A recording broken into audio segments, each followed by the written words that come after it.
जय शिवराय मित्रांनो, अतिवृष्टीमध्ये शेतकऱ्यांचं भयानक नुकसान झालेलं आहे आणि यामध्ये बऱ्याचशा शेतकऱ्यांनी तक्रारी केल्या असतील, पंचनामे केले असतील, पंचनामे झाले असतील, त्याची नोंदही झाली असेल.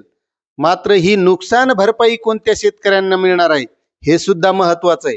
आणि त्यामध्ये 29 एप्रिल 2025 रोजी शासनाने एक परिपत्रक काढलं होतं की नेमकी ही नुकसान भरपाई कोणत्या शेतकऱ्यांना मिळणार आहे.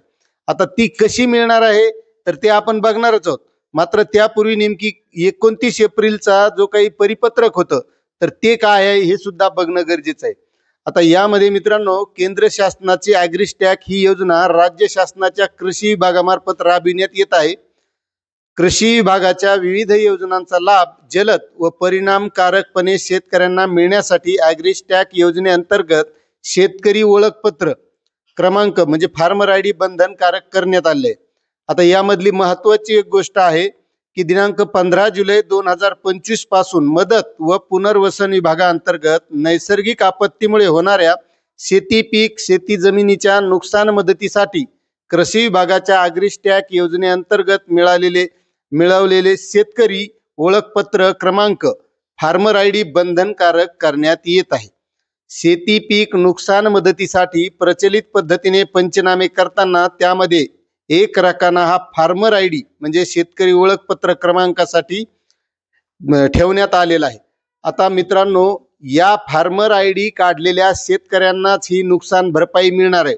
आता यामध्ये जवळपास शेतकऱ्यांनी काढलेला आहे, पण यामध्ये नुकसान काय होणार आहे की बऱ्याच शेतकऱ्यांचे 3 गटात किंवा 4 गटात जमीन असते आणि हाच फार्मर आय डी काढते वेळेस या शेतकऱ्यांचे 2 गट घेतले, 1 गट घेतला आणि बाकीचे गट घेतलेले नाहीत, अशी सुद्धा परिस्थिती आहे.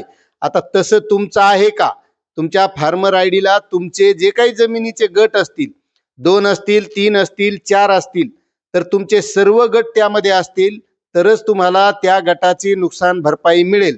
आणि जर तुमचे गट नसतील तर नुकसान भरपाई मिळणार नाही. फक्त ज्या गटाची नोंद ॲग्रिस्टॅकमध्ये आहे त्याच गटाला नुकसान भरपाई मिळणार आहे, असा शासन परिपत्रक 29 एप्रिल 2025च्या परिपत्रकामध्ये दिलेला आहे. आता तुमचे सर्व गट घेतलेले आहेत का नाही नक्कीच कमेंट करा आणि चॅनलवर नवीन असाल तर सबस्क्राईब करा, व्हिडिओला लाईक करा आणि ही माहिती प्रत्येक शेतकऱ्यापर्यंत शेअर करा. धन्यवाद.